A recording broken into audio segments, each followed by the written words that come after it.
Eh ben donc, c'est Sylvain de Star Wars en direct. Je suis avec le camarade Sébastien qui nous a présenté un joli documentaire. Et cette année, on a eu un problème d'effectifs. Il y a Thomas qui est bloqué à la douane à Rome, une histoire de colis suspect et de poudre blanche dans sa voiture. Donc là, c'est foutu. Aude, elle a pas pu venir, hélas, ni Karel. Donc j'ai trouvé des remplaçants. Et on a Constance.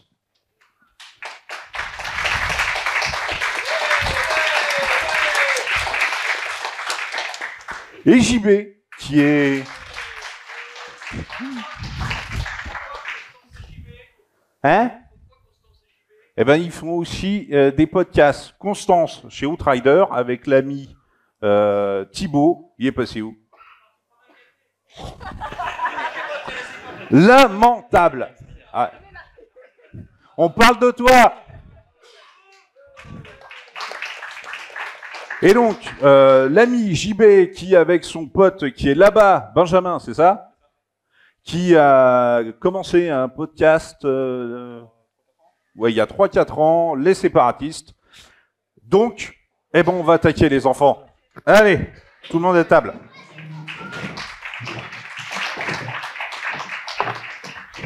Et pour une fois, on a préparé des trucs. Alors, en premier, ah oui, parce que y a 2-3 petites subtilités cette année. Le JB est aussi un auditeur et il a de temps en temps mis sur certaines vidéos 2-3 petits commentaires. Voilà. Donc, c'est ça. Quelqu'un a un stylo?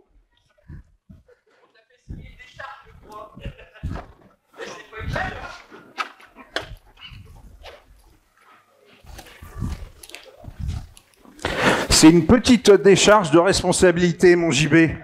Hein? Tu dis...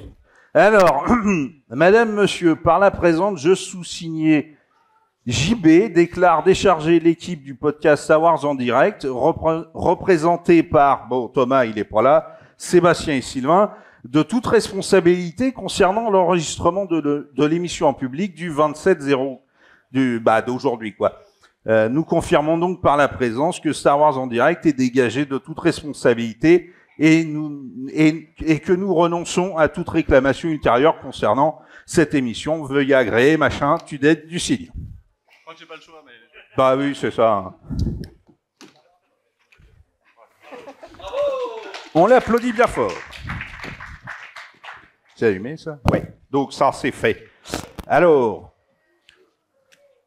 Pour détendre l'atmosphère, j'ai prévu un petit quiz. Je vais poser d'abord des questions à nos invités, puis à vous, d'accord?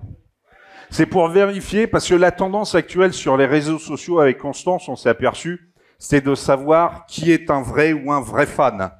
Il n'y a pas de vrais fans, il y a juste des fans. Ouais. Alors que si vous dites le mot vrai fan, vous n'êtes pas un vrai fan, généralement. Oui, attends le questionnaire. Donc, allez, mon JB, c'est toi qui t'y me colle. Allez, vas-y, dis-moi. Alors, c'est une question extrêmement dure, d'accord? Attends, triche pas. Question extrêmement dure, hein. Dans le public, vous l'aidez pas. Qui est le créateur de la saga Star Wars? Putain, ouais, Filoni, on va dire. Sortez-le! C'est Papy Lucas, évidemment. Bien. Allez, à toi, mon Seb. Aussi, question très dure. Ouais. Quel est le nom de famille des héros de la saga?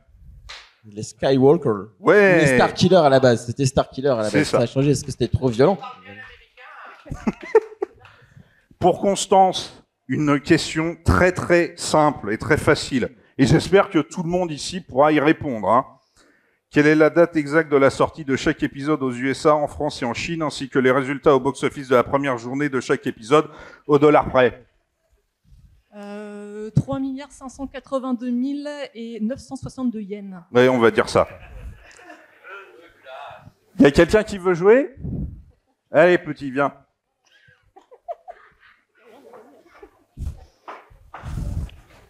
C'est là comme c'est bizarre qu'on s'est préparé l'émission. Ah ouais. Tiens, prends ça. Comment tu t'appelles? Eden. Parle plus. Non. Eden. Bien. Ils sont où tes parents? Là. Et il fait quoi comme travail, ton papa? Attends, on voit les Rien. yeux, hein. Alors, vous avez le droit et surtout le devoir de l'aider. Hein. Quels sont les grades et les couleurs associées des clone troopers visibles dans l'épisode 2? Bleu. Ouais, c'est quel grade? C'est quel grade? La couleur bleue, elle représente quoi? Général. Non. Non. Amiral. Non. Non. Non. Non.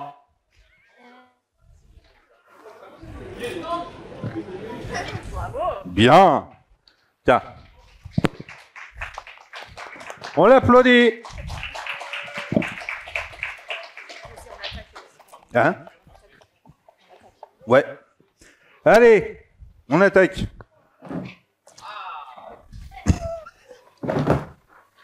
Alors, donc, le thème de cette année, c'est les 25 ans de la menace fantôme, un épisode toujours mal aimé. C'est à partir de... Point d'interrogation. Tiens. Point d'interrogation, c'est très important. Ouais. Parce qu'on va dire que justement, ça a évolué. Oh oui. Parce que on va faire un petit retour rapide. La menace fantôme sort il y a 25 ans. Moi, je suis au lycée, j'ai 17 ans, dans un lycée du 93. Le prof de maths et le prof de physique se roulent des pelles pour nous faire marrer. Le prof de maths est super fan, oui, c'est vrai, hein. Le prof de maths est super fan de Star Wars et La menace fantôme, c'est le premier film Star Wars que je découvre au cinéma. Et à ce moment-là, pour beaucoup de gens dans le monde, c'est à la fois pareil et c'est un gros bouleversement. Sauf que la sortie du film, c'est pas super top comme comment on dit. Accueil. Hein? Accueil. Ouais, comme accueil. Il y a des gens qui critiquent l'histoire, les personnages. Donc Seb, c'est toi le spécialiste, tu te lances là-dedans. Les personnages, justement. Moi, une des choses, moi, j'ai jamais pas aimé La menace fantôme. En fait, moi, petit postulat de départ, pour moi, c'est de très loin le meilleur film de la prélogie, pour de multiples raisons qu'on va développer. Mais moi, j'ai jamais compris la haine pour Jar Jar Binks, en fait, qui ne m'a jamais dérangé. En fait, C3PO et R2D2, ils avaient de l'humour à peu près du même niveau, avec les Ewoks aussi. Personne n'a chouigné. Et j'ai jamais compris cette vague de haine qu'il y avait pour ce personnage. Et donc, du coup, voilà. Enfin, je suis toujours aujourd'hui autant étonné de voir. En quoi il est problématique, justement, parce qu'on va même voir la suite de l'histoire qu'il est quand même important dans l'histoire galactique, ce Jar Jar. Et je suis content que George Lucas lui ait donné, même s'il y avait moins de temps d'écran par la suite, un rôle important dans le lore de l'histoire, notamment dans l'attaque des clones. Et puis moi je trouve aussi qu'on a quand même le Jedi le plus charismatique de la saga, allez, je vais le dire, avec Qui-Gon Jinn.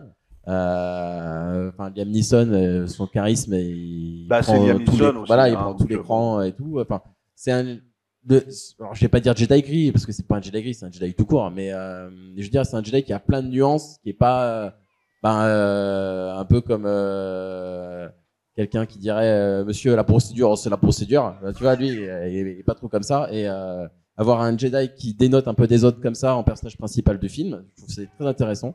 Donc voilà, moi, c'est les deux personnages dont j'aurais envie de parler, notamment. Et pareil, j'ai jamais été gêné par le rôle de Jack Lloyd, et qui était venu ici, qu'on aimerait bien retrouver ici un jour. Voilà, mais moi, j'avais 13 ans à l'époque, je me suis vachement identifié à lui aussi. Voilà, quand je prends un peu de recul là-dessus, je me dis, au niveau des personnages, des acteurs, même s'ils ont eu un gros bashing, heureusement que les réseaux sociaux n'existaient pas à l'époque, parce que sinon ça aurait été dramatique, quoi. Oui, c'est un peu le problème. Ouais. Je pense que ça aurait été bien pire. Voilà. Les acteurs, donc Jack Lloyd et Ahmed Best, en ont pris vraiment plein la tronche. Et leur chance, c'est qu'à l'époque, il n'y avait pas encore les réseaux sociaux. Pour ceux qui ne savent pas, Jack Lloyd, il est reparti en psychiatrie, je crois, il n'y a pas longtemps. Donc Jack Lloyd qui incarne le jeune jeune Anakin, ouais. Donc toutes les critiques étaient il est tout petit, c'est une Marissou, gna gna gna, c'est pas mon Anakin que j'avais imaginé dans ma petite tête. Donc, surtout, les gens trouvaient que l'acteur jouait mal, alors qu'avec le recul, en vrai, ça va. Et surtout, toutes les critiques qu'il a reçues, alors que c'était un enfant qui avait genre 8 ans, un truc comme ça. C'est un gamin il avait quoi, 10 ans à l'époque? Non, 8 ou 9, ouais. Il était vraiment très très jeune, donc on peut imaginer déjà toute la pression, même si ça s'était bien passé, la pression médiatique qu'il y avait autour. Alors en plus, l'accueil assez négatif autour de ça, on sait que ça a énormément impacté la vie de l'acteur, qui souffre, si je ne me trompe pas, de schizophrénie qui s'accompagne de paranoïa, qui peut, entre autres, avoir été causée par cette pression médiatique extrême, à tel point que Jack Lloyd a fait un peu quelques conventions jusqu'au début des années 2010. Il apparaissait encore en public, mais récemment, il a un peu disparu des circuits et il est ressorti. Il y a eu des articles de nouveau sur lui parce que il s'est retrouvé dans des situations où il se mettait en danger au volant de sa voiture. Il a fini en garde à vue, enfin des trucs un petit peu terribles. Et je crois que là, actuellement, il est de nouveau en hôpital psychiatrique ou en centre de santé parce que malheureusement, en fait, il va assez mal. Et on peut faire le parallèle également avec Ahmed Best, qui est donc l'acteur qui incarne Jar Jar Binks. On l'a vu un petit peu dans ton documentaire là juste avant. On le voit, donc cet acteur qui avait la fausse tête de Jar Jar Binks par-dessus. Effectivement, le fait que son personnage ait été détesté a beaucoup touché l'acteur et il en a parlé des années après. Donc plus récemment, il s'est un peu livré là-dessus, qu'il a eu des pensées suicidaires, enfin que c'est allé vraiment hyper loin à cause des critiques qui avaient été faites et des critiques récurrentes pendant plusieurs années après la sortie du film, où les gens s'en donnaient un petit peu à cœur joie et il y avait un truc un petit peu cruel. C'était la blague récurrente de dire des choses sur le personnage de Jar Jar. Mais en fait, ça a vraiment touché l'acteur derrière. Et c'est plaisant de voir qu'aujourd'hui, le personnage et donc l'acteur se voit un petit peu remis sur le devant de la scène dans une lumière positive, notamment parce que Ahmed Best a été embauché pour animer un jeu télé destiné aux enfants sur le thème de Star Wars, si je ne me trompe pas, récemment. Donc voilà, on voit qu'il est un petit peu réhabilité par les fans et par Lucasfilm eux-mêmes. Donc ça, c'est plutôt chouette à voir et on espère qu'il ira mieux vraiment dans les années à venir. Tiens. Oui, donc oui, beaucoup de pression, beaucoup de violence autour de ces acteurs. On sait qu'ils ont beaucoup de souffrance, beaucoup de par toute la pression aussi, de toutes les attentes aussi autour de la menace fantôme. Je pense qu'effectivement, dans le documentaire qu'on vient de voir, on qualifie très bien le film comme étant le film qui a généré le plus d'attentes de l'histoire de la pop culture, quoi. C'est qu'on commence avec le phénomène culturel qu'est Star Wars, avec Star Wars 4, 5, 6, et les fans de Star Wars attendent la menace fantôme pendant 15 ans, quoi. Donc ça génère, je pense, beaucoup d'attentes, peut-être des attentes un peu biaisées. Et je me rappelle, je crois que d'ailleurs Patrice Giraud était l'un des premiers fans à découvrir un peu l'envers du décor pendant le tournage, et on se rend compte qu'en fait, on n'aura pas que du futur vieux, on va avoir des vaisseaux flambant neufs, donc du coup ça brusque un petit peu, on est dans un décor de la Renaissance. On a ce personnage numérique avec Jar Jar Binks. Bon, on sait qu'il y a aussi en parallèle aussi les innovations avec Gollum dans Le Seigneur des Anneaux. Donc ça a brusqué, je pense, beaucoup d'attentes chez les fans. Et je pense peut-être plus vraiment une parcelle de la nouvelle élite culturelle américaine, de la geek culture, qui après le film, ça a été, mais médiatiquement à la télé, ça a été un raz-de-marée, quoi. C'était limite un phénomène culturel de se moquer de la menace fantôme, quoi. C'était parfois même assez avec beaucoup de mauvaise foi, quoi. Donc aujourd'hui, avec 25 ans de digestion du film, je ne saurais pas comment m'expliquer pourquoi est-ce qu'on aurait besoin de réhabiliter le film, parce que moi, bon, j'ai jamais eu besoin de réhabiliter le film, parce que j'ai eu cette découverte du film sans me dire Jar Jar, Jack Lloyd, un machin. Après, je sais pas comment m'expliquer. Oui, sûrement peut-être des attentes biaisées, peut-être de certains fans américains ou du fandom hardcore vraiment aux États-Unis. Ou peut-être dans un autre sens, le fait qu'aussi depuis on a eu la postologie avec peut-être le réveil de la Force qui, et je pense que j'ai hâte de voir la suite de votre documentaire chez Planet Star Wars pour voir que le film du réveil de la Force a été un peu vendu de la même façon. C'est-à-dire que un film filmé en pellicule, avec un nouveau méchant charismatique, avec de nouvelles intrigues, de nouveaux personnages, des innovations, notamment aussi un travail des maquettes, du pratique, et aussi de nouvelles innovations technologiques. Bah, ce film-là, c'est pas le réveil de la force, c'est la menace fantôme en premier lieu. Donc du coup, il y a beaucoup de mésententes, et je pense qu'aujourd'hui, le fait qu'on ait besoin de réhabiliter la menace fantôme, c'est aussi, il y a eu toute l'histoire de la saga, notamment depuis le rachat, qui est aussi à mettre en contexte vis-à-vis de tout ça. Voilà. Nickel. Bah justement, ça fait bien que tu parles de la façon dont on nous a vendu le réveil de la force avec le tournage en pellicule, beaucoup d'effets pratiques, parce que Seb, comme c'est aussi ton domaine, la menace fantôme a... alors c'est pas le premier film tourné en numérique, si je dis pas de bêtises. Alors il y a une scène tournée en numérique dans la menace fantôme, c'est la scène où Qui-Gon il fait la prise de sang à Anakin pour l'envoyer à Obi-Wan là. D'ailleurs on voit tout de suite au niveau du grain de l'image qu'il y a un truc qui est différent par rapport au reste de tout le film. Mais du coup c'était un test pour George Lucas, voir les contraintes du numérique, les choses comme ça, voir s'il pouvait se lancer dans un film entièrement numérique derrière. Voilà. Ouais, mais là, si je me souviens bien, on avait dans les making-of des maquettes gigantesques. Ouais. D'ailleurs, ce qui est assez étonnant, c'est que La Menace Fantôme, c'est pas le film avec le plus de maquettes. Je crois que c'est La Revanche des Sith, le film avec le plus de maquettes. Mais niveau ressenti image, il n'est pas là, quoi. Ouais, voilà, mais pas le même ressenti. Non, mais par exemple, la ville de Feed, les plans qu'on a généralement aériens, tout ça, c'est de la maquette. Quand on voit des cascades d'eau, en fait, c'est du sel qui descend. C'est les petites astuces qu'ils ont eues, notamment.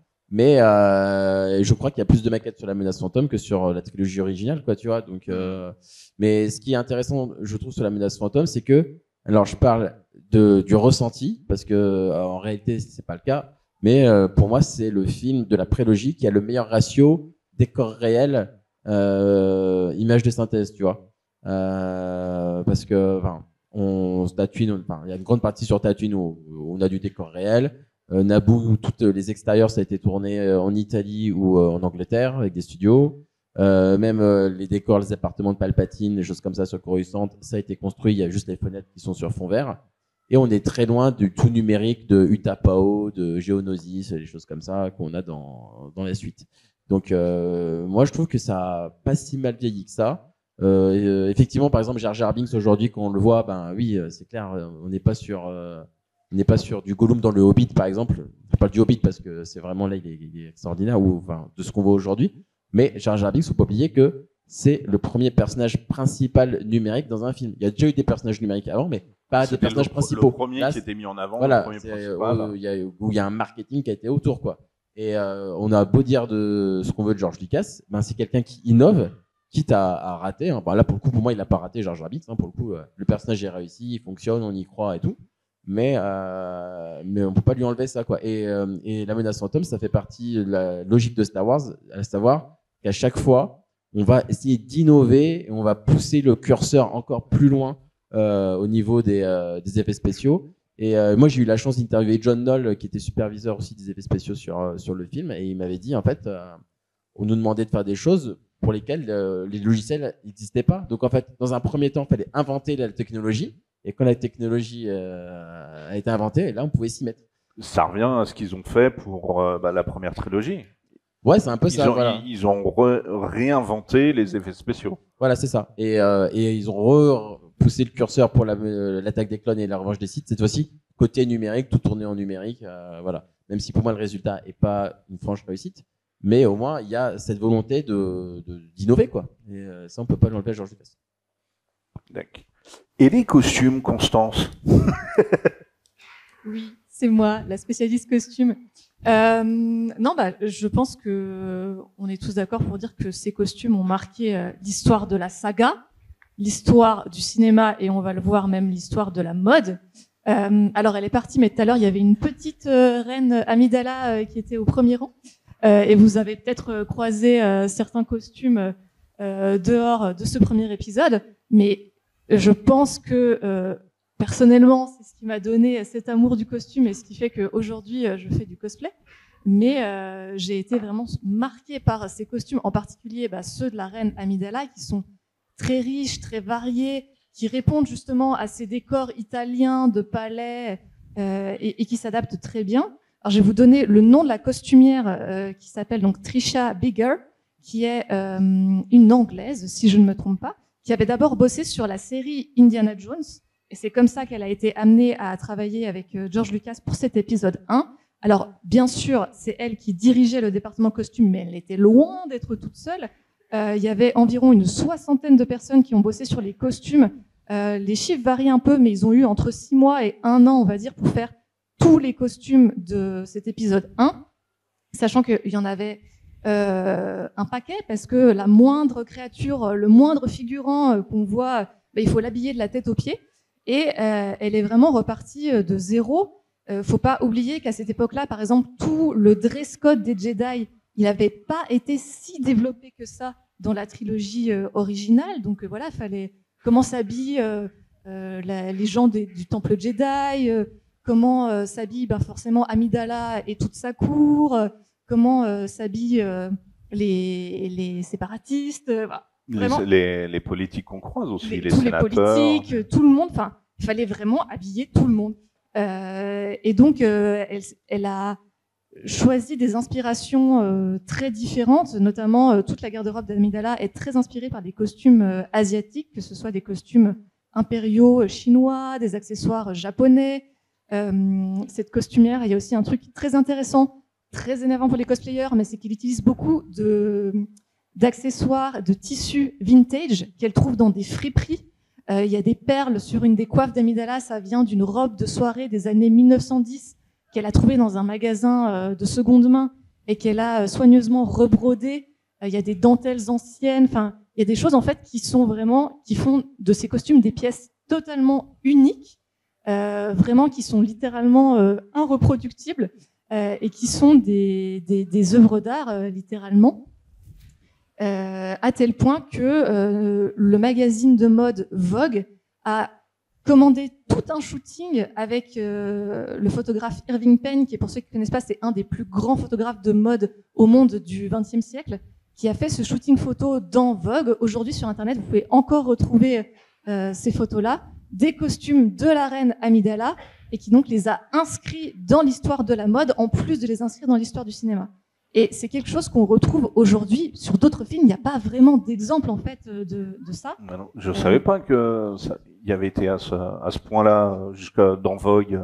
Ah si. Et pour la petite anecdote, le costume dans Vogue n'est pas porté par Nathalie Portman, l'actrice qui interprète la reine Amidala, mais par l'actrice française Audrey Marnet, qui à l'époque était mannequin à New York.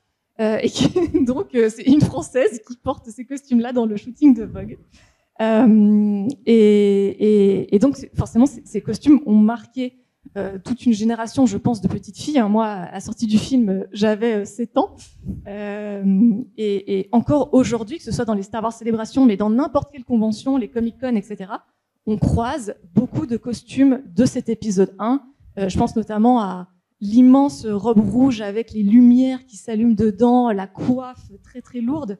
Elle a marqué les imaginaires, et quand on pense Star Wars, il y a de fortes chances qu'on pense à ça et qu'on pense au maquillage qui va avec aussi, ce maquillage blanc et rouge qui est hyper marquant. D'ailleurs, pour la petite anecdote, les coiffes de la reine Amidala étaient tellement lourdes qu'entre 2 prises, pour ne pas briser le cou de la pauvre Nathalie Portman ou de Keira Knightley, qui joue une de ses suivantes, qui porte aussi ces costumes-là, et ils devaient les soulever avec un système de poulies pour pouvoir faire en sorte que l'actrice se repose entre 2 prises. Et du coup, sur l'épisode 2, la costumière en chef a fait en sorte que tout soit beaucoup plus léger et beaucoup plus simple à porter pour les acteurs, parce qu'ils se sont rendus compte que c'était quand même un peu trop galère. Oui, 15 kilos de perruque et d'objets coupants sur la tête, ça doit pas être sympa. Tiens, juste comme ça, juste pour vérifier, qui lors de la sortie du film avait capté que c'était pas Nathalie Portman dans le rôle de la reine dans certaines scènes? Parce que moi, je me suis fait avoir. Donc, qui s'était fait avoir aussi? Tout le monde avait capté que c'était pas la même actrice ou? Ah, bon. Moi, j'avais une question pour Constance. Je sais pas si tu as la réponse, mais je sais que généralement au cinéma, on reproduit un grand nombre de costumes parce qu'il y a le costume des cascades, le costume des gros ponts, des choses comme ça. Est-ce que pour les robes de la reine Amidala, ils ont fait un seul exemplaire ou s'il y a plusieurs exemplaires de ces robes iconiques? Je sais pas si tu as la réponse, désolé. Alors, il me semble que sur certaines pièces, il n'y a qu'un seul exemplaire. Effectivement, parfois, c'est très fréquent qu'ils doivent les reproduire. Mais sur ces costumes-là, avec des dentelles rares, anciennes, je crois qu'il n'y a qu'une seule pièce pour certaines choses. Ce qui pose problème au tournage, parce que si ça s'abîme ou quoi... D'ailleurs, maintenant, j'ai en tête des anecdotes qui me reviennent. Il y a une petite amygdala, là. Là-bas. C'est peut-être là. C'est peut-être elle. Oui, c'est elle, trop mignonne. Oui, certaines pièces étaient tellement uniques que il y a eu une tache d'huile sur un costume et que la costumière a dû laver du jour pour le lendemain dans la baignoire de sa chambre d'hôtel le tissu en espérant, en croisant très fort les doigts pour que la tache parte. Et elle a réussi à faire partir la fameuse tache. Mais oui, du coup, il y a certains exemplaires... certaines pièces n'existent qu'en un seul exemplaire. Donc, si vous avez les chances de les croiser dans des expositions ou dans des musées, ça vaut beaucoup de pognon. Alors, ne les volez pas, mais regardez-les très précieusement parce que ce sont des pièces vraiment historiques à plus d'un égard. C'est vrai que la robe où il y a les lumières, il y avait une rallonge électrique. J'ai pas le détail, mais il me semble que oui, c'était très galère. Bah, vache. Bon, en tout cas, félicitations à Nathalie Portman et Keira Knightley pour avoir porté ces costumes avec merveille et inspiré, j'allais dire Phobos, Constance, dans son avenir de cosplayeuse numéro 1 française. Eh ben maintenant, on va passer à un autre sujet. On a fait la technique, on a fait les costumes. Ça, c'était les points positifs. L'un des points négatifs qui, à l'époque, a fait grincer beaucoup de dents, c'est que beaucoup ont critiqué le fait que l'histoire de la menace fantôme était très politique, finalement, que on n'était plus dans la guerre des étoiles, mais dans un thriller politique avec des machinations en sous-main. Et je me rappelle que beaucoup, ça leur plaisait pas. Donc toi, JB, qu'est-ce que t'en as pensé? On a soupçonné le film surtout de changer de clientèle, se dire voilà, c'est uniquement un film, bon, il y a Jar Jar pour les enfants, mais maintenant on s'occupe des faits politiques parce que ça intéresse les adultes. Alors que finalement, beaucoup de fans originels de la saga n'étaient pas d'accord avec ces illustrations, ces scènes dans le Sénat, etc. Et moi, pour vous parler de mon souvenir de fan à 8-9 ans, les scènes dans le Sénat, je trouvais ça fantastique. C'est limite les scènes que j'attendais le plus du film. Et moi, ce qui m'a beaucoup étonné, surtout dans ces critiques-là, c'est comme si ces détracteurs, sans parler à leur place, découvraient le fait que il y a toujours des causes ou des explications politiques à la guerre, c'est un peu la même chose finalement, de se disputer des ressources, parce que c'est quoi en gros contextuellement ce que c'est que l'univers à cette époque-là, c'est Valorum qui est plutôt une obédience, on va dire, réformiste ou socialiste, à vouloir tout réformer avec des taxes sur les routes commerciales, il me semble. Ouais, c'est ça. C'est ce qui est inscrit dans le CES déroulant. Et une fédération du commerce. On pourra parler un peu le grand groupe des capitalistes. En plus, ils sont les Némoïdiens, c'est des insectes un petit peu moches. Enfin bref, on n'a pas envie de les côtoyer. Et ça a brusqué beaucoup de fans de se dire mince, il commence à y avoir un propos politique, tout en confondant le fait que la trilogie originale, il y a un contexte politique. Il y a toute une scène, elle dure 5 minutes dans un Nouvel Espoir, où t'as Tarkin qui explique on s'est débarrassé du Conseil permanent. Maintenant, on a toute la liberté d'envoyer nos armées privées sur les systèmes pour en gros les faire flipper. En plus, avec une arme atomique qui est l'étoile de la mort. Et je pense que cette capacité au fait qu'à Star Wars a non pas tant nous proposer une évasion, mais plutôt peut-être nous évader, mais peut-être aussi pour mieux retourner à notre réalité à nous. C'est peut-être le but, toute la noblesse du divertissement. Je trouve ça très étonnant de reprocher à Star Wars, avec toutes ces inspirations de la science-fiction, etc., puis aussi toutes les références historiques qu'il y a dans Star Wars. Les costumes impériaux qui sont légèrement... Oui, on est plutôt dans un registre fasciste, on va dire. On voit même complètement dedans. donc voilà, donc ça me semble plutôt clair. Donc je sais pas, en fait, je sais peut-être que c'est peut-être une interprétation de ma part, mais que peut-être que l'élite, enfin ceux qui avaient la parole sur la critique de la menace fantôme, étaient typiquement peut-être une classe ou un groupe de personnes qui étaient profondément apolitiques, qui n'avaient pas de droite, quoi. En un sens, oui, tu vois, ils ont découvert presque le mot politique et institution dans Star Wars, et ça les a beaucoup brusqués. Et beaucoup de gens trouvent ça ennuyeux, et je trouve ça très dommage, au fait, de pas s'intéresser à cette dimension-là dans Star Wars. Il suffit de voir Andor récemment, qui a très bien, je trouve, traité la dimension politique de Star Wars, qui est en plus un petit peu, je trouve, délaissée actuellement sous Disney. Mais voilà, je sais pas ce que vous en pensez, vous, au niveau politique. Ou Seb ? La politique dans Star Wars, moi j'aime beaucoup le côté politique aussi du Sénat. Mais récemment, là j'ai mon petit garçon qui est là pour faire sa première convention et je me suis dit, la question que se posent tous les papas ou toutes les mamans qui sont fans, par quel film je commence ? L'épisode 1 ou l'épisode 4 ? Et récemment, alors quand je pense à l'épisode 1, je me dis, ouais, il y a Anakin, il y a la course de Pod Racer, il y a tous les ingrédients sont là pour faire plaisir à un enfant. Et puis je l'ai revu récemment et j'ai vu le générique de début avec un blocus commercial sur la planète Naboo, des émissaires sont... Je fais, il va rien comprendre. Donc on va rester sur l'épisode 4 avec les robots qui vont chercher les plans dans le désert là. Ce sera plus simple, mais c'est ça qui est dommage en fait, c'est que la menace fantôme c'est conçu pour aussi les enfants parce que George Lucas le dit, de toute façon je fais Star Wars pour les enfants, donc déjà je vois pas en quoi c'est une critique que ce soit pour les enfants Star Wars, mais le début hyper compliqué pour les enfants en fait justement, même si après ça se déroule assez facilement, mais qu'est-ce qu'il va en mettre ? C'est quoi un blocus ? C'est quoi une fédération du commerce ? C'est quoi des ambassadeurs ? Enfin, voilà. Donc j'aime beaucoup la dimension politique. C'est juste qu'il aurait fallu l'introduire d'une manière différente dans les premières minutes du film. Voilà. Alors, c'est marrant parce que je suis d'accord avec ce que tu dis. Effectivement, ça peut être assez compliqué à comprendre pour un enfant. Mais en fait, moi, je me rappelle, donc pour rappel, j'avais genre 7-8 ans quand j'ai vu le film pour la première fois. Et j'aimais bien ce côté un peu mystérieux, genre tu comprends pas tout. Et en vrai, je me souviens beaucoup de la course de pod. Mais en même temps, je me rappelle que je voyais Amidala, qui était en mode super badass, en train de faire des grands discours au Sénat. Et j'étais en mode, oh, mais vas-y, moi aussi, je veux faire de la politique, je veux sauver le monde et tout. Je vais me lancer là-dedans. C'est incroyable ce qu'elle fait. Juste en parlant comme ça, elle défend ses idées. Et je pense qu'en fait, ce personnage, très jeune, même si j'étais vraiment qu'une enfant, quoi. Peut-être j'étais une enfant un peu chelou, enfin c'est pas peut-être, j'étais une enfant un peu chelou, mais ça m'a vraiment touchée en fait, et j'ai trouvé ça hyper fort aussi aux enfants de montrer que tu peux, défendre tes idées, avoir un sens de la justice, essayer d'avoir une influence quelconque sur les événements autour de toi, sur ta vie, quoi, sur la société, tout ça.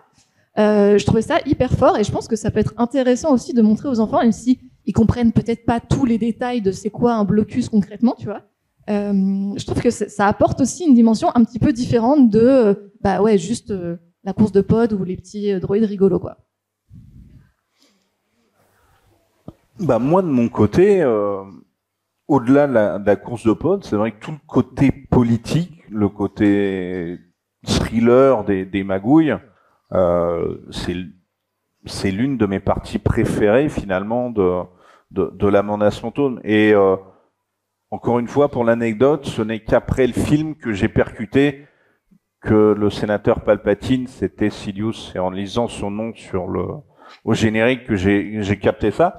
Et je trouve que c'est la meilleure partie finalement de la prélogie. Toutes les manigances d'un être pour détruire les Jedi, prendre le pouvoir. C'est toute cette partie-là qui m'a le plus intéressé.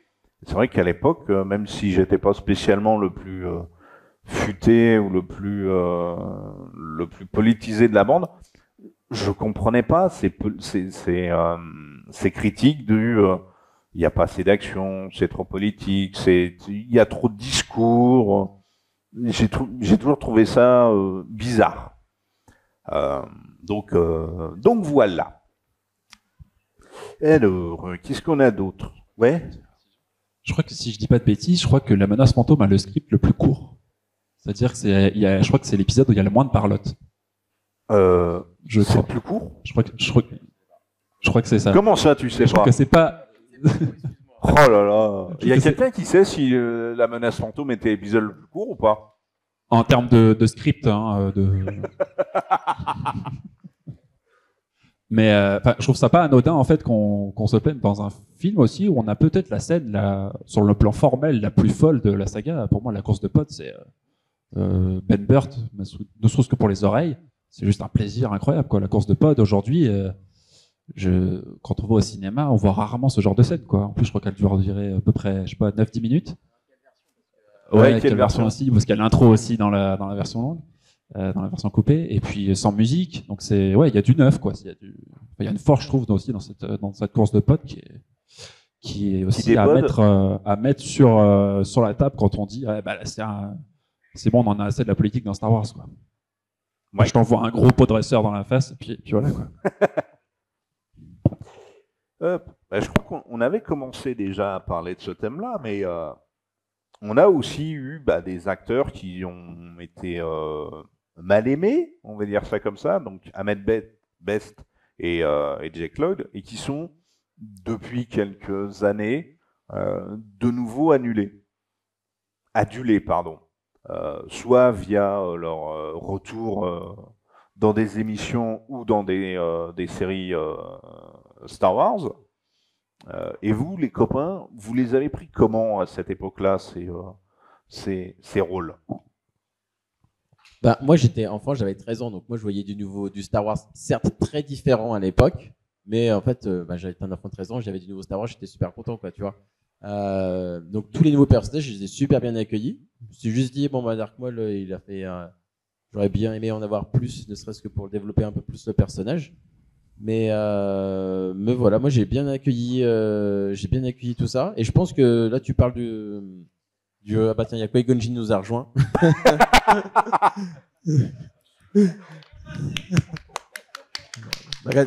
Passe devant la caméra.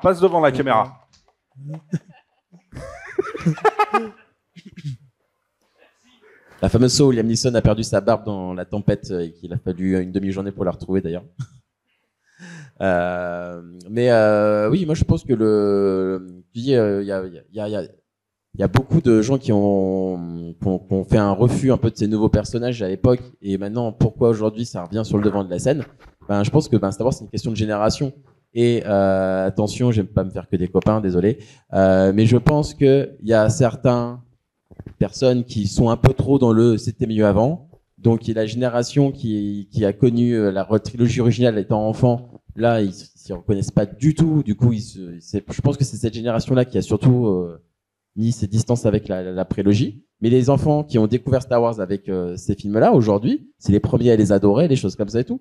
Et je souhaite de tout mon cœur que ce soit la même chose qui arrive à la postlogie, où je pense qu'il y a deux générations, dont une partie des deux premières générations qui réfutent la postlogie, et une autre partie qui l'aime. C'est ceux qu'on entend le moins sur les réseaux sociaux, c'est dommage. Mais j'espère que justement les enfants qui ont grandi avec la postlogie, l'aimeront encore dans 10 ans, et que la postlogie dans 10 ans sera aussi entre guillemets, j'aime pas ce mot-là, mais réhabilitée, et que on apprendra juste que Star Wars c'est une question de génération, et si ça plaît pas à tout le monde, c'est pas grave, laissons juste les gens apprécier ce qu'ils aiment. Voilà. Donc selon au lieu de passer des heures et des heures et des heures sur les réseaux sociaux à dire qu'on n'aime pas et que notre avis représente 100% des gens. Voilà. Non, oui, je pense que c'est intéressant parce qu'on le voit aussi avec, parlons juste un peu de l'épisode 2 et 3, mais avec Hayden Christensen. Je sais qu'à la Star Wars Celebration à Londres l'année dernière, il a été longuement applaudi quand il est monté sur scène, au point que on le voyait, Hayden, il avait les larmes aux yeux et tout, parce que justement, un petit peu de la même manière que Jake Lloyd, qui l'incarnait jeune, sa performance avait été aussi très décriée à l'époque, alors qu'aujourd'hui, elle est un petit peu réhabilitée. Et ouais, c'est un peu comme toi, Seb. Moi, j'étais encore plus jeune, donc autant me dire que Jar Jar Binks, oui, il me faisait rigoler, tu vois. Et Anakin, il avait mon âge, donc en fait, je pense que c'est là où George Lucas a été assez malin.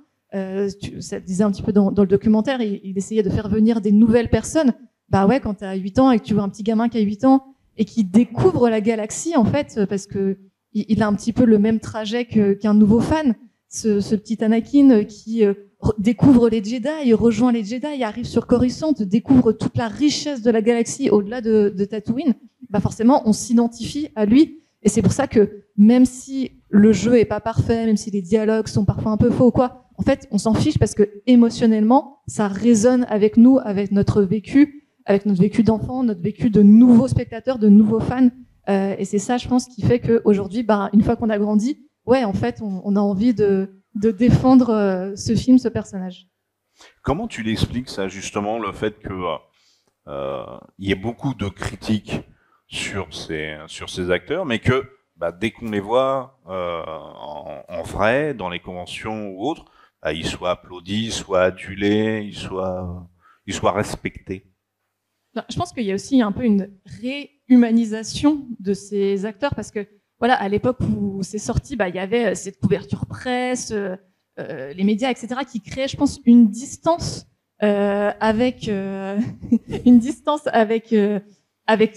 ces acteurs, et qu'on parlait surtout beaucoup des personnages en réalité plus que des acteurs en eux-mêmes, mais bah, ça reste des êtres humains comme nous, et forcément quand on les revoit en convention, quand on peut les rencontrer, quand il y a des plus petits médias aussi qui ont accès à ces gens-là pour faire des interviews, que on va regarder un peu sur YouTube, qui sont des petites vidéos un peu à l'arrache et tout, bah, ça redonne une dimension humaine. Et je pense que forcément, on se rend compte un petit peu avec le recul que ah ouais, les critiques, on y est peut-être allé un petit peu fort. Et puis quand t'as Ahmed Best qui te raconte qu'en fait, il avait envie de se flinguer alors qu'il était un des personnages principaux d'un Star Wars, tu dis ouais, il y a un truc qui a déconné quand même. Je pense que en tant que fan, il faut peut-être se poser 2-3 petites questions aussi sur bah, la manière dont on parle de ces personnages et des acteurs qu'il y a derrière. Donc sur Génération, je serais peut-être un peu, j'aurais une lecture un peu peut-être différente, dans le sens où je pense je suspecte une légère instrumentalisation de Disney. Par exemple, sans parler de The Mandalorian en détail, le fait d'avoir cette approche extrêmement frontale, de montrer Ahmed Best un Jedi sauvant bébé Yoda, pour moi, il y a un calcul derrière. Et que, plus largement, aujourd'hui, dans la façon de réhabiliter ces acteurs-là, moi, qui ai découvert la prélogie et qui est presque tombé amoureux de la saga, notamment avec la prélogie. T'avais quel âge, justement? Je crois pas moi, j'ai eu la chance de découvrir Star Wars, c'était en 2008, et j'ai commencé avec Un Nouvel Espoir. D'accord. Et pourtant, générationnellement, on pourrait me dire que je suis uniquement un fan de la prélogie et que la trilogie, c'est des vieux films, etc. Sauf que pas du tout. Et que je pense que c'est pas uniquement une question de génération. Par exemple, moi, j'adore la trilogie et la prélogie. Aujourd'hui, Disney, et c'est ce que je défends sur notre podcast, que globalement, bah, c'est un peu désespérant. Mais il y a Rogue One, il y a Andor, il y a Fallen Order. Et que, pour parler plus spécifiquement des acteurs, moi, je suis pas dans cette culpabilité de me dire ah ils en ont pris plein la gueule, donc du coup aujourd'hui il va falloir les réintégrer. Sauf qu'il faut voir comment ils sont réintégrés. Moi, je vois pas quel sens ça a de mettre Ahmed Best. Quand je vois le retour de Christensen dans la série Obi-Wan et dans Ahsoka, je me dis vous l'aurez peut-être mieux fallu ne pas le mettre, parce que là j'ai l'impression qu'on est plus en train de casser quelque chose. C'est dur là. Et il est bien, Eden, non? Non, je dis pas qu'il est pas bien. Je dis qu'il est mis en scène dans une nouvelle mise en scène de Star Wars que je trouve beaucoup plus pauvre qu'à l'époque. Que la prélogie. Ça oui, mais tu vois, je rebondirais parce que c'est un truc, je crois qu'on avait abordé. J'avais essayé d'aborder ça dans un épisode de Outrider. Moi, j'ai jamais compris, par exemple, pourquoi Disney ne tapait pas plus fort sur les réseaux sociaux quand Daisy Ridley ou Kelly Marie Tran se prenaient des tombeaux de merde dans la gueule. Donc le fait de ramener Hayden, ramener Ahmed, de les mettre dans des séries, même si pour moi c'est strictement elles sont pas super ces séries-là, mais les mettre en avant, les amener dans les confs et leur crier leur amour. Moi, honnêtement, j'aurais aimé qu'ils soient beaucoup plus offensifs sur les réseaux sociaux. Ou défensifs, tu veux dire? Oui, c'est ça. Ah non, moi c'est défendre leurs acteurs, pas défendre les acteurs. Au bout d'un moment, quand t'insultes des actrices. Oui, mais la question c'est qu'on a affaire à des marchands, on a affaire à une major. Tu dois protéger ton truc, et si tu commences à pointer du doigt un bout de ta clientèle, tu perds tes parts. C'est pour ça que le truc il est profondément amoral. C'est violent, certes, de voir quand ce qu'a ramassé Ahmed Best, aussi, bon, même si je déteste le personnage de Rose, ce qu'a ramassé, comment elle s'appelle déjà? Kenny Maritran. Parce qu'elle a ramassé dans la gueule, parfois c'est violent. Mais il faut séparer les débats, quoi. C'est qu'il y a, et encore, tu vois, j'aime beaucoup la prélogie et je peux comprendre que, dans un cadre, serein et intime, de dire que Jack Lloyd joue mal. Moi, je trouve qu'il joue pas bien parce que je trouve qu'il est trop souriant, qu'il est trop, il a 9 ans. Mais le fait qu'ils s'en prennent plein la gueule, ça n'a rien à voir. Faut voir comment est-ce qu'on exprime aussi nos critiques sur les films, quoi. C'est surtout ça. Et peut-être qu'aujourd'hui, on n'est pas assez éduqué sur comment est-ce qu'on réagit à ces films-là. Mais je pense que La menace fantôme, et c'est notre sujet ce soir, il y avait une réaction extrêmement épidermique autour de ce film. Parce que c'est un film extrêmement attendu et que, c'est quand même Dark Vador, quoi. Et qu'il y a eu toute une fantasmagorie qui s'est construite, à tort, à mon sens, sur le personnage. Ah oui, le problème est là. Toi, moi, tous ceux qui sont là ont fantasmé leur prélogie, et on a eu le même phénomène avec la postologie. On a fantasmé, on a nous-mêmes inventé des histoires. Et quand on nous donne des histoires, on compare les deux. Mais à un moment, est-ce qu'on est, nous, même si on est fan, légitime pour dire, en fait, l'histoire ou les personnages qu'ils ont créés, qu'ils nous ont montrés, elle est moins bonne que ce que j'avais imaginé, moi, dans la chambre. Sur les attentes, je pense que ce qui a beaucoup brusqué les gens pour la prélogie, c'est que c'est exactement parce que Star Wars, je le considérais comme de la contre-culture, c'est de l'avant-garde. Ça surprend les gens. Personne n'a vu venir un nouvel espoir. La menace fantôme, on savait pas tellement à quoi s'attendre aussi. Le réveil de la force, c'est le film le plus calculé. C'est une étude de marché, le réveil de la force. Donc, du coup, on peut pas dire, je suis pas d'accord avec ce choix-là. Parce qu'en fait, c'est juste une redite un peu nombriliste et nostalgique de la saga. Donc, on peut pas reprocher tant de choses au réveil de la force. Donc, du coup, on parle en fait de formes économiques qui n'ont rien à voir, en fait. Enfin, je pense que le rachat, pour moi, il a changé qualitativement l'exploitation de la saga concrètement. Mais voilà, mais pour revenir sur les acteurs, je pense qu'il faut savoir aussi, scinder le débat en deux. C'est vraiment le personnage d'un côté et l'acteur de l'autre, quoi. C'est vraiment ça qui, pour moi, peut sécuriser vraiment les acteurs qui aujourd'hui, effectivement, en prennent plein la figure, ce qui est fou, quoi. Justement, tiens, Seb, oui. La réhabilitation du film et même de la prélogie en intégralité, au vu de la postologie. Il faut quand même mettre ça sur le tapis, parce que la prélogie n'a pas été spécialement forcément bien accueillie. De toute façon, aucune nouvelle trilogie n'a bien été accueillie, jusqu'à nouvel ordre. Même un nouvel espoir. J'ai appris que le fan de Star Wars lambda, il aime pas forcément le changement des fois. Voilà. Donc, c'est étonnant ça. Ouais. Je parle comme mon nom, c'est mon idée.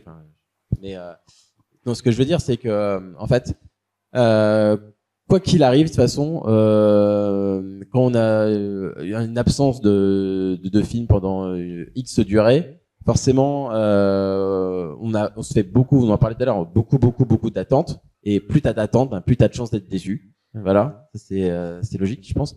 Mais moi, j'ai un peu radoté de ce que je dis tout à l'heure, mais c'est que je pense que c'était une question de génération en fait, et que quand tu découvres Star Wars par une nouvelle saga, tu vas être plus à même justement de l'apprécier derrière. Et les gens en 2015, les enfants qui ont découvert le Réveil de la Force, qui ont adoré ça.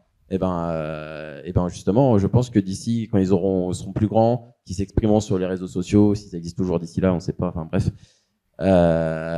seront peut-être là pour la défendre, voilà, et qu'on arrêtera d'entendre des 99% des fans détestent ce film. Enfin, tu vois, ça c'est insupportable.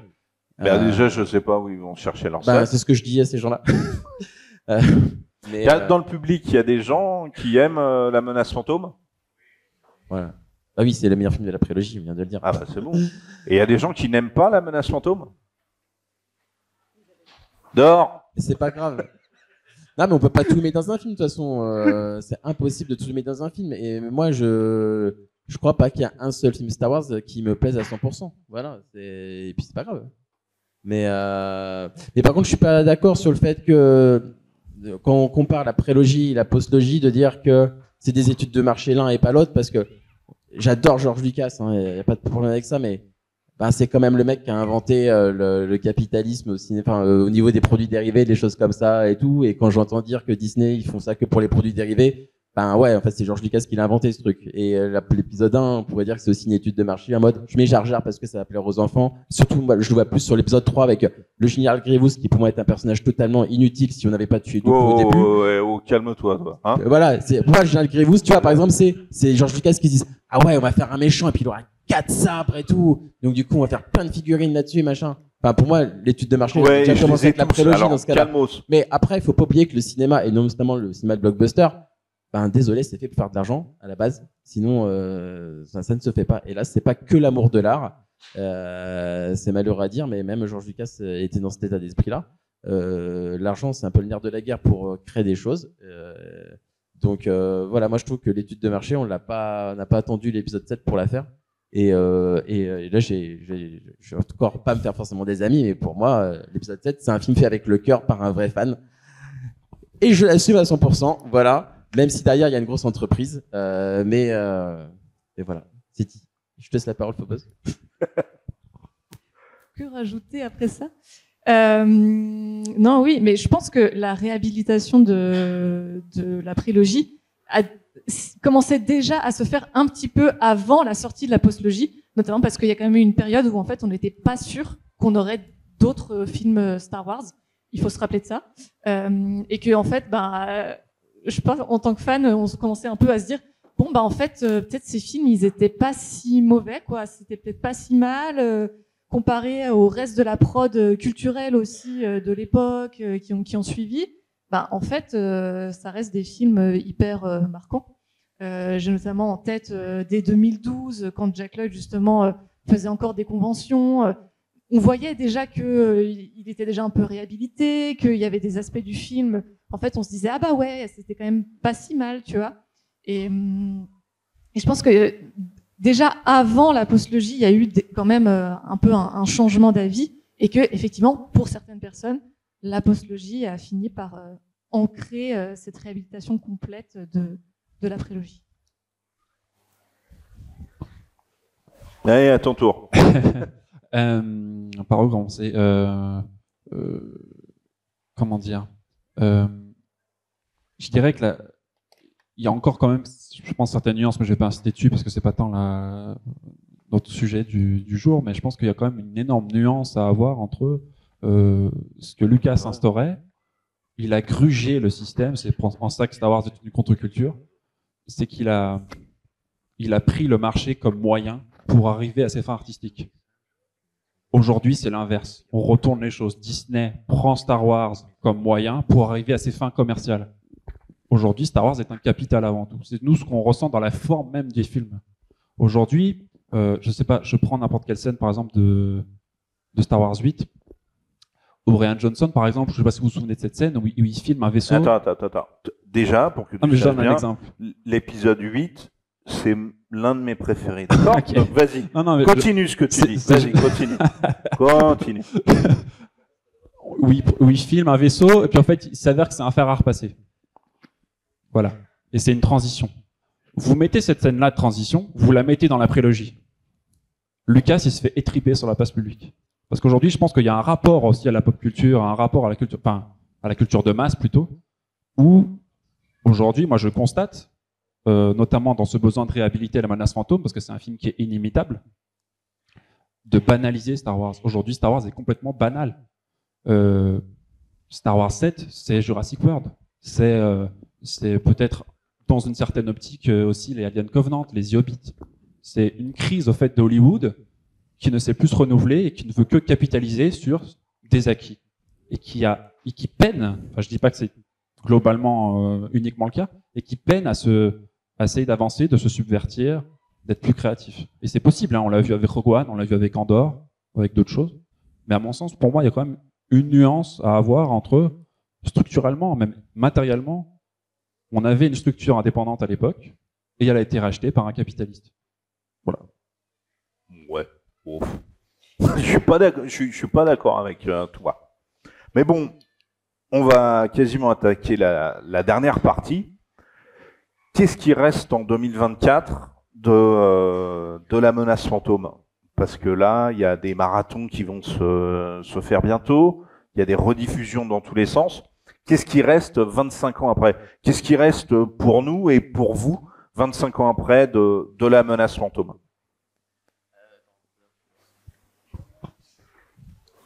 Honnêtement, pour moi, ça reste un des éléments clés de ce qui a fait ma passion pour Star Wars. Je me rappelle regarder cette VHS en boucle chez ma mamie, avec mon petit frère, et à discuter différents éléments, et à rejouer les combats, et à trouver Dark Maul hyper stylé quand même, et justement visuellement tous ces costumes. Enfin, je sais que un des premiers trucs que j'ai produit sur Star Wars, c'était un Skyblog, c'était l'époque des Skyblogs, qui référençait tous les costumes de l'épisode 1 et des suivants. Et je pense que, Seb, tu parlais d'un truc de génération. Vraiment, je suis cette génération de gosses où, oui, j'avais déjà vu la trilogie originale avant, mais je pense que c'est ce film-là qui m'a ancré, en fait, dans l'univers Star Wars. Et encore aujourd'hui, le film a 25 ans. Quand on le regarde, il y a quand même beaucoup de choses qui ont très bien vieilli, en fait. Certains effets numériques sont pas très beaux, mais quand même, on sent qu'il y a du cœur, qu'il y a de l'envie, et ça a laissé sa marque dans le cinéma de plein de manières différentes. On peut aussi évoquer la carrière des acteurs, de Nathalie Portman, à Ewan McGregor, à Liam Neeson. On les voit encore sur grand écran. Ils ont des carrières qui ont super bien marché, et ça fait, je pense que Star Wars les a quand même propulsés sur le devant de la scène au niveau mainstream, et que ça a laissé donc une trace dans le cinéma de plusieurs manières différentes, quoi. Est-ce que tu peux reposer les questions, parce que je devais gérer quelques petits trucs avec mon fils. D'accord. C'était quoi déjà la question que j'ai posée? Qu'est-ce qui reste toujours de la menace fantôme? Oui, voilà. Déjà, toute l'ère du numérique au cinéma, juste ça, techniquement, parce que je pense que sans Jar Jar, on n'aurait pas forcément eu Gollum, ni Optimus Prime, ni Bumblebee, du moins pas aussi. Et on n'aurait pas eu Avatar, ce qui est une bonne chose. Non mais voilà, sans l'épisode 1, il y a beaucoup de films par exemple, David Jones dans Pirates des Caraïbes, qui est toujours extraordinaire, c'est un banger ce personnage. Mais je pense qu'il y a beaucoup de personnages iconiques de la pop culture qu'on n'aurait pas eu aujourd'hui sans l'épisode 1. Et je pense qu'on a tendance à l'oublier de plus en plus. Mais c'est le film, je pense, des trois de la prélogie qui est le plus innovant, celui où il y a une plus grosse prise de risque. Il y avait Patrice Giraud qui me disait que pour l'épisode 1, George Lucas il était très stressé, un peu comme dans l'épisode 4, parce qu'il se dit, si le film ne marche pas, je ne vais pas pouvoir faire mes prochains films. Ouais. Il n'y a que sur l'épisode 3 où il était détente, parce qu'il savait qu'après c'était fini, quoi, tu vois. Mais du coup, il y avait beaucoup d'enjeux. Pareil pour fallait inventer la technologie à l'époque. Parce que pour l'épisode 2 et l'épisode 3, la technologie a été inventée en amont. Donc du coup, on a juste amélioré la technologie. Mais elle était inventée. Tandis qu'à l'épisode 1, c'était pas forcément le cas. Donc je pense qu'il y a un énorme héritage technologique.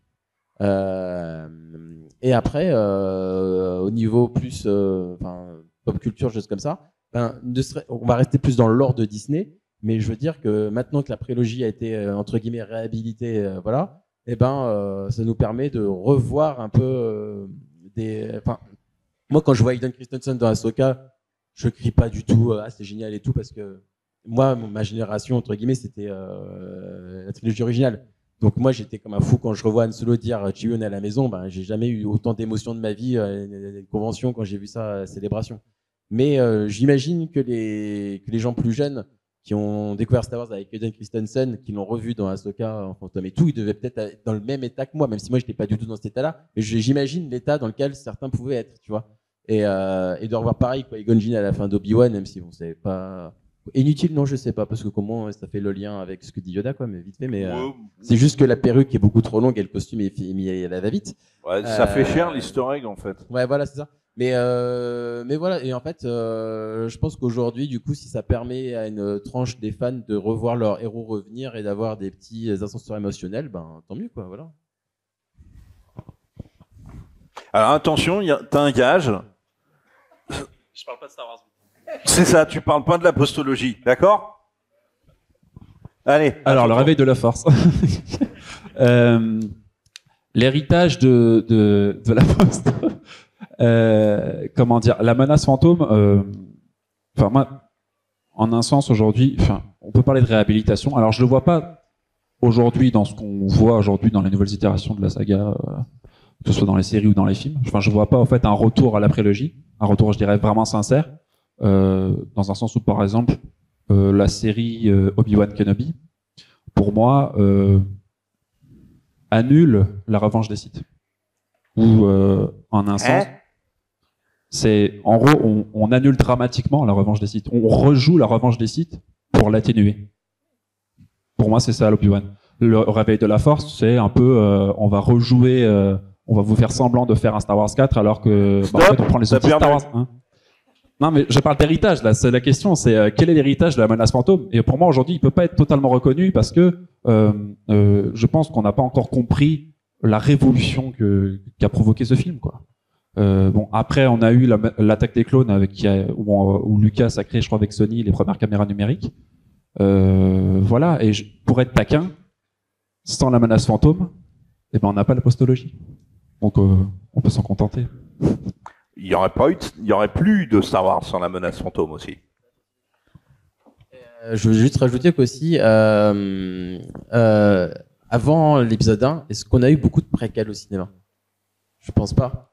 Et depuis l'épisode 1, on a des préquels à Harry Potter, à Hunger Games, à bientôt Mad Max. Enfin, tu vois, je pense que juste ça a laissé un héritage dans l'histoire du cinéma tout court avec le concept de préquel qui était pas si démocratisé que ça à l'époque. Avant, on racontait l'épisode d'après. Voilà, c'est ça, il y avait des suites. Mais est-ce qu'on avait des préquels avant l'épisode 1? On en a peut-être eu 2-3, tu vois, j'en sais rien, j'ai pas la science infuse. Mais je pense que c'est ça qui a démocratisé. Peut-être, je suis pas sûr qu'il y en ait eu avant. En tout cas, je pense que c'est ça qui a démocratisé le concept de préquel aussi. Eh ben, je crois qu'on a fait le tour, les enfants. Tiens, question à vous, le public. Vous allez venir là. Votre avis sur la menace fantôme. Allez, qui se propose? Allez, le grand monsieur derrière. Non, toi, t'es déjà venu. Allez, viens là. Ouais. Pas plus de 3/4 d'heure. Comment tu t'appelles déjà? Alors, je m'appelle Quentin. Et ils sont où tes parents? Ils sont pas là. je suis autonome encore, ça va. Moi, la menace fantôme... Rapproche le micro. Pardon. La menace fantôme, c'était mon tout premier Star Wars. C'est le premier Star Wars que j'ai vu. Donc, j'ai découvert Star Wars avec la menace fantôme. Aujourd'hui, je pense que c'est vraiment... Enfin, à l'époque, effectivement, c'était beaucoup décrié, mais plus par la génération plus vieille que moi. C'est-à-dire que nous, les gamins, à la cour de récré, on adorait la menace fantôme. Mais ceux qui étaient plus grands aimaient pas ce côté enfantin qui avait été apporté justement avec Jar Jar Binks, par exemple. Et je pense que ça, on retrouve la même chose partout. C'est-à-dire que les anciennes générations vont voir le côté enfantin de Star Wars avec des nouveaux films, et comme ils ont grandi, ils vont moins apprécier. Je sais pas si c'est le cas, mais c'est le ressenti que j'ai eu. Et pour revenir un peu en parallèle avec la postlogie, j'ai adoré la postlogie. À part l'épisode 9 que j'ai trouvé un peu décevant pour une fin de saga, mais j'ai adoré la postlogie. On l'a trouvé. L'épisode 8 est un banger absolu. Désolé. Merci Ryan Johnson. Mais je trouve qu'effectivement, c'est une question de génération, comme disait Sébastien. Je suis d'accord avec lui sur beaucoup de ses propos. Aujourd'hui, la prélogie, moi qui grandis avec la prélogie... Moi qui grandis avec la prélogie, tous ceux qui sont de ma génération vont adorer la prélogie, vont dire que l'épisode 3 c'est le meilleur Star Wars, alors qu'objectivement, quand on cherche un peu, je trouve pas forcément. Pardon. Oh. Attention. Et donc, je pense que c'est pareil avec la postlogie aujourd'hui. Je pense que voilà, c'est une question de génération. D'accord, merci. On l'applaudit. Il y en a d'autres? Tiens, et après toi. Non, toi d'abord. Hein? Ah bah oui. Eh ben, tu dois maintenant? Eh ben, on applaudit Constance.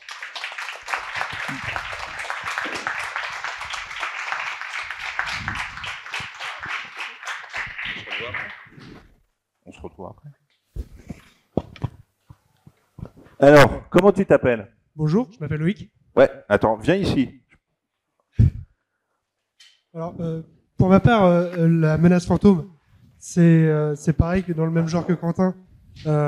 C'est mon deuxième Star Wars, puisque le premier Star Wars que j'ai vu, c'était l'épisode 4.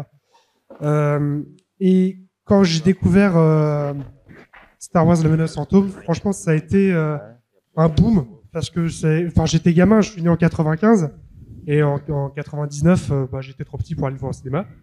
Et quand je l'ai vu en VHS, grâce à mon cousin, ça a été merveilleux. Et suite à ça, ça m'a franchement changé ma vie. Star Wars. À ce point-là? À ce point-là. Je pense pas que je serais devenu cinéphile ou même ou que j'aurais aimé les jeux vidéo, parce que pour moi, ça a un rapport avec le Star Wars épisode 1 sur PS1. Enfin, c'est des méga souvenirs, quoi. Et attends, on parle bien du jeu vidéo Oui, le jeu vidéo un peu naze. La vue dessus. Attends, t'as aimé ce jeu-là? Quand j'étais gamin, je mettais le jeu exprès pour voir la cinématique de début en film, parce que c'était le seul moyen que j'avais de voir du Star Wars à volonté. Mais t'as arrêté la drogue depuis? Comment ça?